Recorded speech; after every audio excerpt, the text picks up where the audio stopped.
Good evening to everybody. सबको बहुत बहुत नमस्कार, बहुत बहुत राम राम सबको। कैसे हैं आप लोग सभी, ये बताइए।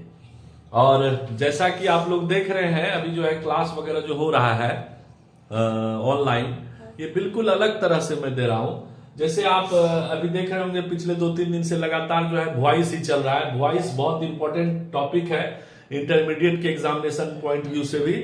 और किसी कंपटीशन में आप बैठते हैं तो उस वक्त जो है आपको वॉइस बहुत बहुत जरूरत होता है, चाहे वो एयरफोर्स हो या आप आर्मी कलर का तैयारी कर रहे हो, टेक्निकल का यूज कर रहे हो, या बहुत सारे जैसे बिहार पुलिस के बच्चे को भी 20 नंबर का जो है अंग्रेजी पूछ देता है।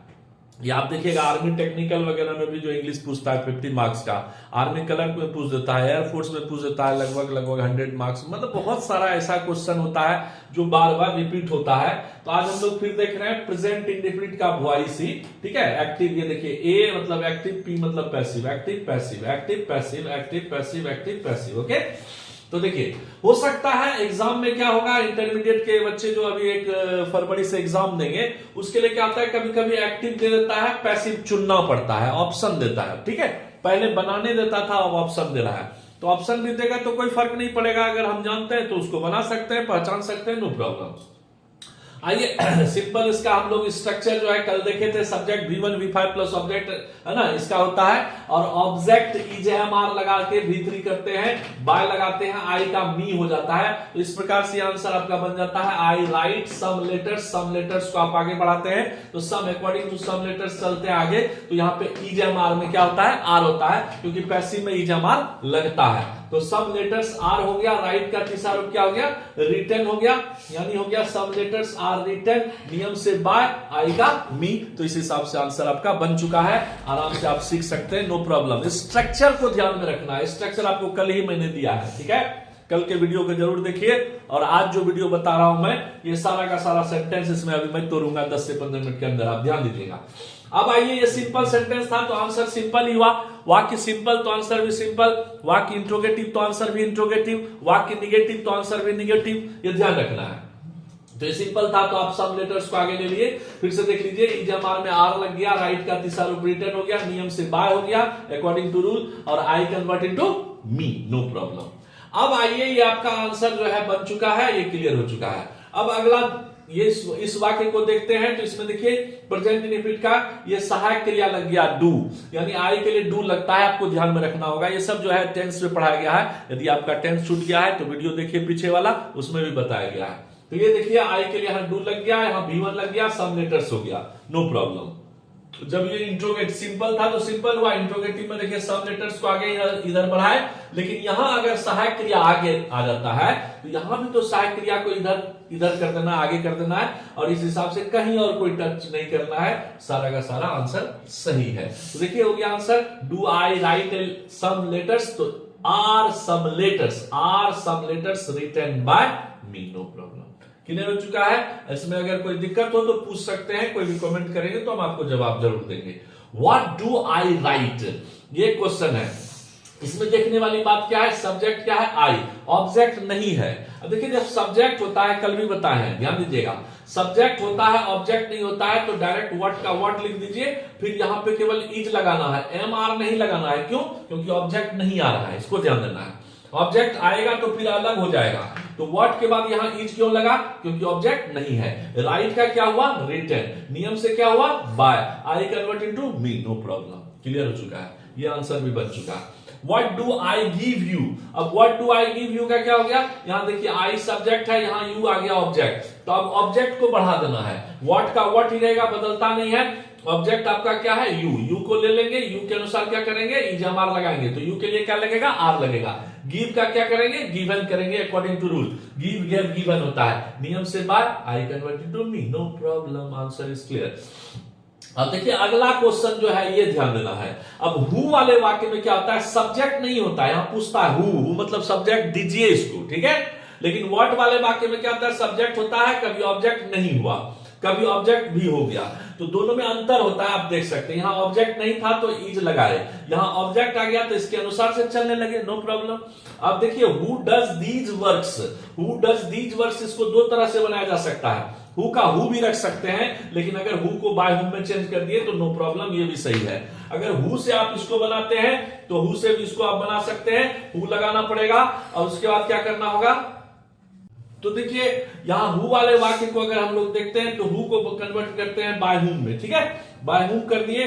दीज वर्क्स क्या है, इसका ऑब्जेक्ट है, ठीक है, इसमें सब्जेक्ट नहीं है। हु वाले वाक्य में सब्जेक्ट जो नहीं होता है, इसलिए हम लोग बाय हुम से भी प्रारंभ कर सकते हैं, या हु को आप हु से भी प्रारंभ कर दीजिए, हु लगा दीजिए, उसके बाद क्या कीजिएगा, यहां पे आर लगाना होगा, क्योंकि दीज वर्क्स को आपको आगे लगाना होगा।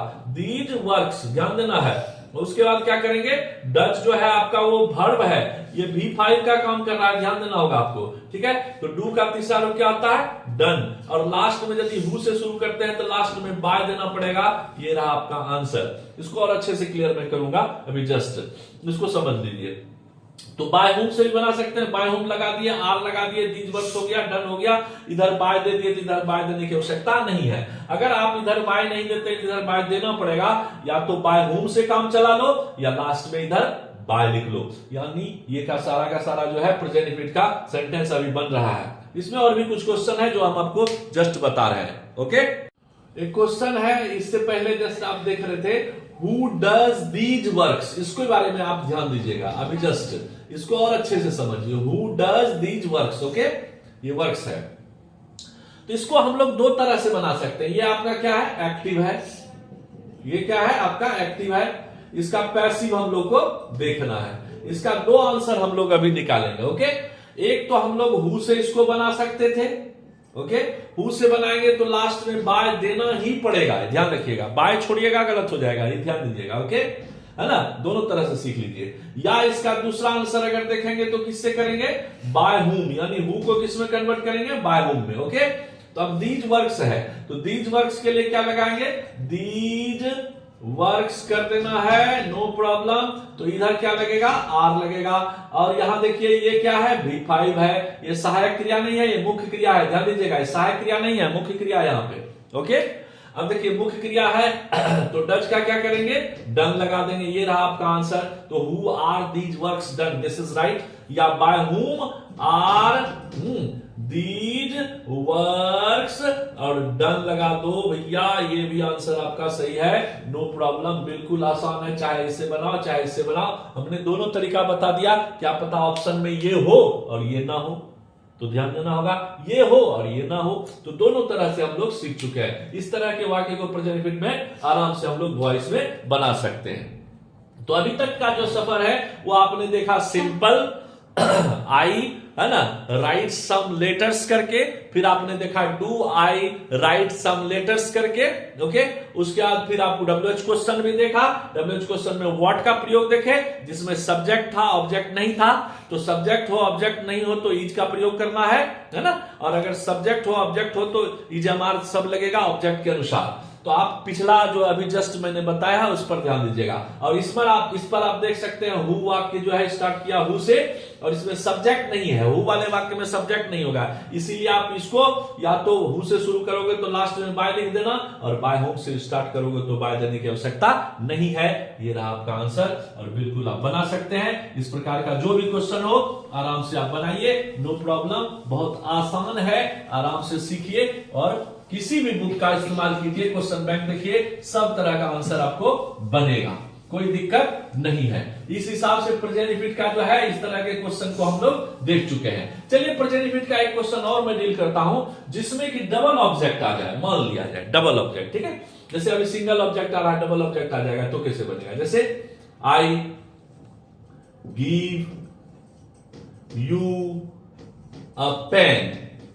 अब ध्यान दीजिएगा, I give you a pen, पहला ऑब्जेक्ट इधर, दूसरा ऑब्जेक्ट इधर, पहला ऑब्जेक्ट ये है, दूसरा ऑब्जेक्ट ये है, ध्यान दीजिएगा।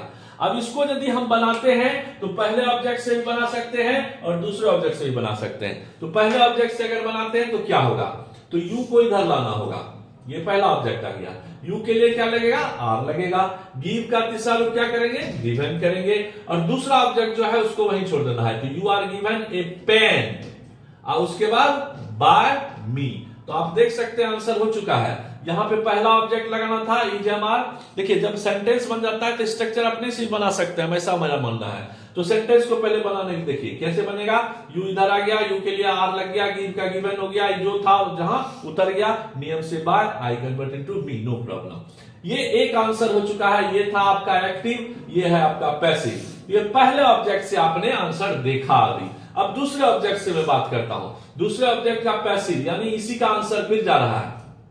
क्या पता आपको इससे दे दे ऑप्शन, इससे नहीं है तो उस पर ध्यान देना है। ये पेन लगाना है, इसके अनुसार से क्या लगेगा, इज एम आर यानी इज लगेगा।